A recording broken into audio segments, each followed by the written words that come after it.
भाई किसी का एक कमेंट है कि मेरे जो परिवार वाले हैं वो भी अपने को आध्यात्मिक मानते हैं जबकि वो तो पूजा पाठ करते हैं और समाज के सारे रीति रिवाज गलत हों सही हों उन सबको मानते हैं और मुझे भी मेरे पे भी प्रेशर डालते हैं ये पूजा के लिए और ये सामाजिकता वगैरह निभाने के लिए अगर मैं कुछ अलग तरीके से करना चाहूँ मान लीजिए पूजा पाठ ना करना चाहूँ, समाज के नियम ना मानना चाहूँ, तो फिर मुझे वो बहुत सारी बातें सुनाते हैं। अब कि मैं काफ़ी सेंसिटिव भी हूँ और शायद कि खुद पर भरोसा भी कम है, पिछले अनुभवों की वजह से। तो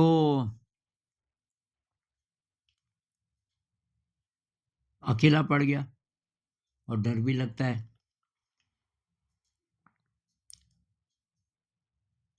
तो भई जहाँ तक हो सके ये परिवार के साथ भी निभा लो, जहाँ तक हो सके अगर बहुत ज़्यादा प्रॉब्लम नहीं हो, जैसे पूजा हो रही है कुछ मत बोलो, विरोध मत करो उनका। दूसरी बात ये भी है कि उनके दृष्टिकोण से वही सही है, क्योंकि अब कई मार्ग हैं ना, मन को शांत करने के कई मार्ग हैं। तो ये भक्ति मार्ग में आता है पूजा अ, वो उसी को मानते हैं। तो हम उनको गलत नहीं कह सकते। किसी के लिए ध्यान है, किसी के लिए भक्ति है। कोई नाम जप करते हैं, कोई पूजा करते हैं। ये जितनी चीज़ें हैं ना, कोई हवन करते हैं, तो सबके अलग-अलग मार्ग हैं। किसका मन कैसे शांत होता है, तो ये उसी पे छोड़ देना चाहिए। अब हम भी हैं उनके बीच में, थोड़ा अपना जो दृष्टिकोण है ना, थोड़ा ब्रॉड बनाना पड़ेगा। उनके जो विश्वास हैं, उनको भी जगह देनी पड़ेगी। ये स्ट्रगल तो मेरे भी साथ था। कुछ-कुछ केसेज़ में मेरा स्टैंड होता था कि नहीं, ये मैं नहीं मानूँगा, लेकिन वो मैं चुपचाप करता था। जैसे एक बार क्या हुआ कि देवी के लिए कि बकरा काटना है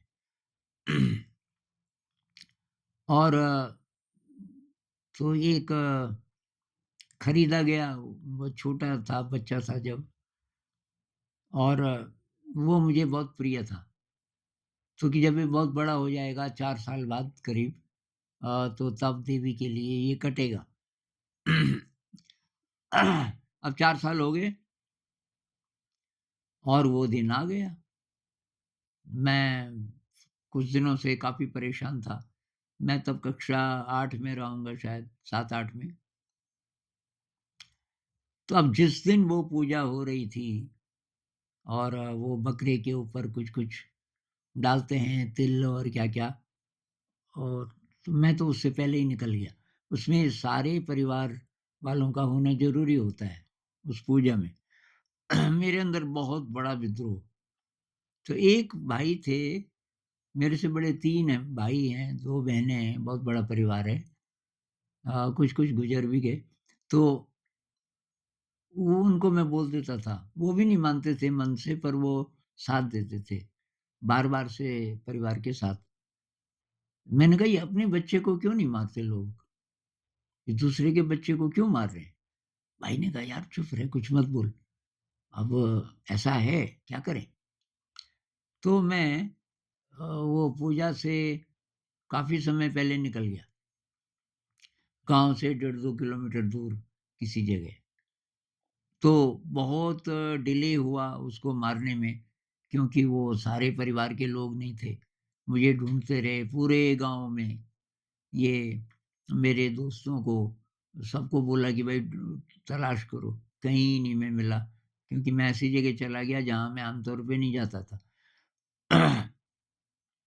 अंत में जब सूरज डूबने वाला था, तो वही मेरे जो भाई साहब हैं, जिनसे मेरे विचार मिलते थे, वो पहुँच गए वहाँ। तो उनको गुस्सा तो बहुत रहा होगा पर वो गुस्से में नहीं बोले, "यार कि तुझे तो कई घंटे से ढूँढ रहे हैं, सारी जगह ढूँढ रहे हैं।" तो मैं भी कुछ नहीं बोला, "चल के अब, वो तो हो गया कि जो होना था, आजा।" उस दिन मैं रोता रहा, मैंने रात को खाना नहीं खाया, किसी को पता भी नहीं चला।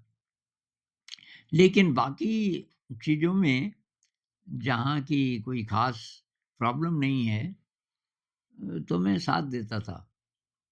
अब जैसे देवी के लिए देवी के 8 हाथ वाली एक तस्वीर थी और वहाँ पे दिया था। तो मेरी माँ मुझको सबसे बड़ा भक्त मानती थी। अब ये उस दौर की बात है जब मेरा विश्वास खत्म हो गया था, इन सब चीज़ों से, ईश्वर से भी, नास्तिक बन गया था। लेकिन तब भी माँ को तो नहीं था पता। तो माँ बोलती थी अगर मैं घर में हूँ उस समय, आनंद कहाँ भई वो जलाएगा दिया और आरती बोलेगा। तो मैं आरती गाता था, मेरे साथ परिवार के छोटे-छोटे बच्चे, उनमें से एक बच्चा था करीब 9 साल का, वो सवाल पूछता था। शायद वो डाँट खा चुका था कई बार, तो तब मैं घर जाता था तो मुझे पूछता था। तो अब आरती शुरू मैंने कहा भई आरती गाओ जिसको आती है। तो उसने कहा चाचा एक सवाल पूछूँ? मैंने कहा पूछ। ये कि देवी है ना मतलब औरत है। मैंने कहा क्या बोलना चाहता है? कि औरत के तो 2 ही हाथ होते हैं, या 8 हाथ? अरे मैंने कहा ये दिखाने के लिए कि कितनी शक्ति है, देवी में कितनी प्रकार की कलाएँ हैं, कितने प्रकार की शक्तियाँ हैं।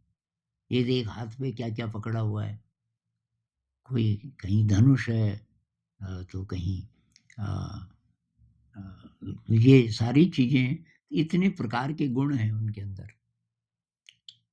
मतलब कि ये माना हुआ है ना, अब मैंने कहा भई किसी तरीके से तो बताना पड़ता है ना कि शक्ति है। तो चल मैंने कहा अब आरती का कुछ-कुछ मैं इवेट कर देता था। लेकिन अब माँ के दृष्टिकोण से आरती हो रही है, मैं पार्टिसिपेट कर रहा हूँ। तो ऐसा कुछ करना पड़ता है। दूसरे लोगों का जो ओपिनियन है, उसको जगह देनी पड़ती है। अब जो समाज के रीति-रिवाज हैं, तो जहाँ तक हो सके निभा लो थोड़ा एक्टिंग की तरह।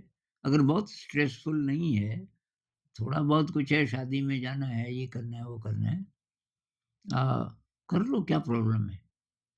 अभी मेरे लिए एक किसी का कमेंट आया, कोई मिलने आ चुका है मुझे एक बार। तो कहने लगा अब ये लोग जा रहे हैं कि कहीं कोई तीर्थ और इसलिए जा रहे हैं कि मैं मेरे को सद्बुद्धि आए या कोई ग्रह खराब हैं वगैरह-वगैरह। अब मैं तो नहीं जाना चाहता। तो मैंने उसको सलाह दी यार, मैंने कहा चला जा यार, क्या फ़र्क पड़ता है?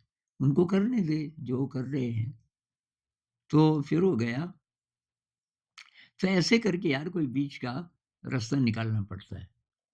अब आप बोल रहे हो कि पिछले अनुभवों के कारण मैं थोड़ा कमज़ोर हो गया। कमज़ोर तो शक्तिशाली हो जाओगे। ध्यान का अभ्यास करो, आप बहुत शक्तिशाली हो जाओगे और अकेला पड़ गया भई, अकेले तो पड़ोगे आप। जो आध्यात्म के रास्ते पर सचमुच है, वो अकेला है। आप किससे आपको आशा है आपके साथ चलेगा। अकेले चलने की हिम्मत जुटाओ क्योंकि ये रास्ता है ही अकेला। चाहे आपके साथ और भी लोग हों, चाहे सहमत भी हों आपसे, तब भी अंदर से आप अकेले ही हैं और वो खराब बात नहीं है। अंदर से अकेले, अंदर तो परमात्मा है ना। मतलब हम अपनी शक्तियों को जब एक्चुअलाइज़ करने लगते हैं, एक्सेस करने लगते हैं, तब पता चलता है मेरे अंदर तो अनंत शक्ति है। हमें क्या ज़रूरत है किसी की? किसी की तब हम मदद करेंगे, किसी के साथ विचार शेयर कर लेंगे, सुनेगा तो। लेकिन हमें उनके सपोर्ट की ज़रूरत ना पड़े, ऐसा बनना है। ध्यान से ही होगा। ध्यान का लगातार अभ्यास करो।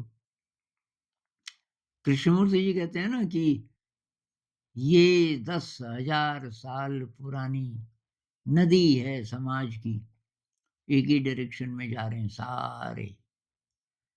आप में हिम्मत है कि आप नदी के किनारे अकेले खड़े रह सको?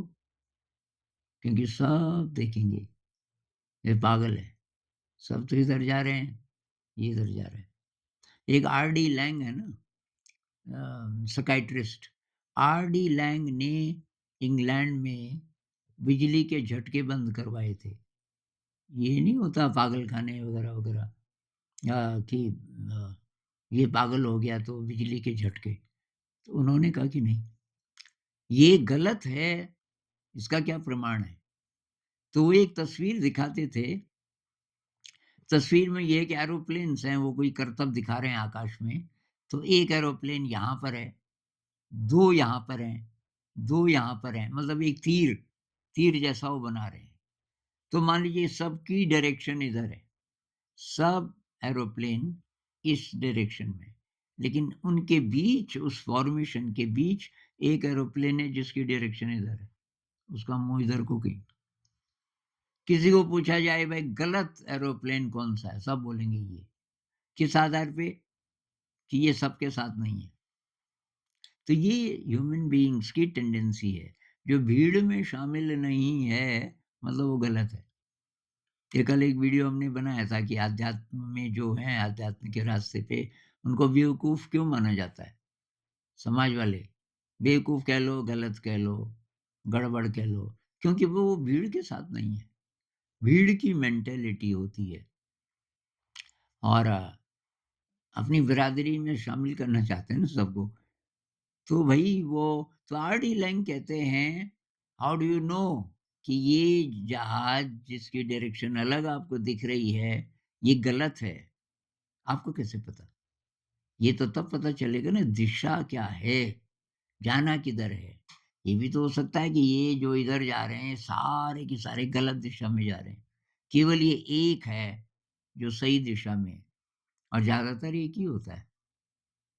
भई इन लोगों की कहानी पढ़ो आप, बुद्ध की, जीसस की, एकदम अकेले। शुरुआत में इनके साथ कौन था?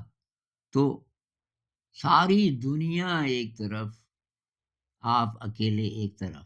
जब इतनी हिम्मत आप में आ जाएगी तब ये रास्ता है। अध्यात्म का रास्ता डरपोक के लिए नहीं है, कमज़ोर के लिए नहीं है। अगर आपको लगता है कि मैं कमज़ोर हूँ, शक्तिशाली बनो, क्योंकि कमज़ोर हो तो नहीं बढ़ पाओगे इस रास्ते पे। कोई भी चीज़ डिगा देगी आपको। और भी चीज़ें हैं। यहाँ तो बात है कि परिवार वालों से विचार नहीं मिलते इत्यादि, लेकिन इसमें बहुत प्रकार की बाधाएँ आती हैं।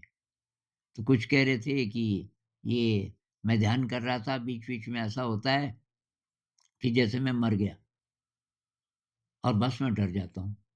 तो जो आप मर गया बोल रहे हो, वो दरअसल निर्वाण की झलक है एक तरीके से, या गहरी समाधि की झलक है, चाहे वो 1-2 सेकंड के लिए ही होता हो। तो डरना नहीं है, डरना नहीं है, आगे बढ़ना है उसमें। कोई कह रहा है कि एक आवाज़ आती है अंदर से और मुझे लगता है मैं आवाज़ में डूब रहा हूँ और मैं डर जाता हूँ। डरना नहीं है, वो तो अच्छी बात है, उसमें डूबो। उसमें जितना आप डूबोगे उतना एक तरीके से समाधि का अनुभव आपको होना शुरू होगा। तो फिर दूसरी चीज़ें शरीर नहीं सँभाल पाता। बहुत सारे कमेंट्स, हमने सोचा था इससे मज़ा आएगा ध्यान से, इससे तो तकलीफ़ हो रही है और इससे तो पैर जकड़ रहे हैं और सारा शरीर मेरा सुन्न-सा हो रहा है और सिर में दर्द जैसा हो रहा है। अरे भई ये सब होगा।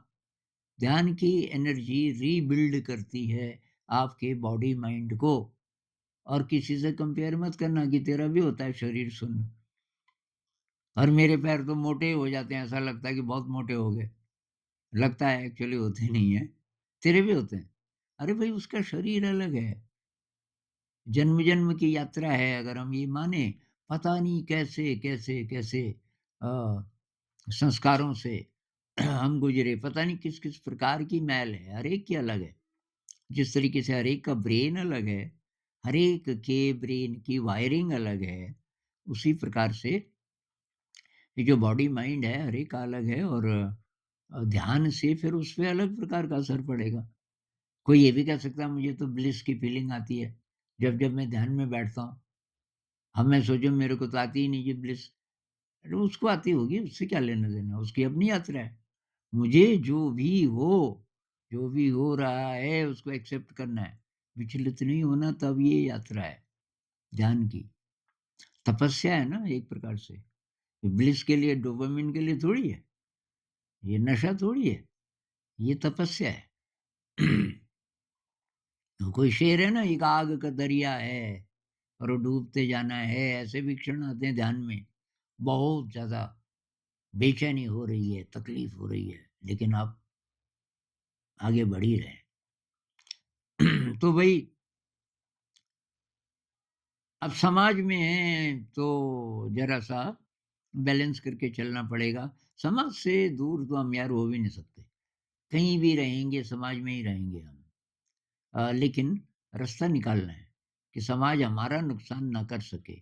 जहाँ तक हो सके निभा लो, उनके भी साथ नाटक कर लो, लेकिन जब नाटक आपका टाइम बहुत ज़्यादा वेस्ट करने लगे तब मत करो, तो कोई और रास्ता निकालो। और रास्ते दिखेंगे आपको, किस रास्ते से चलें कि आपकी साधना भी होती रहे और कोई अपोज़िशन में एनर्जी खर्च ना हो।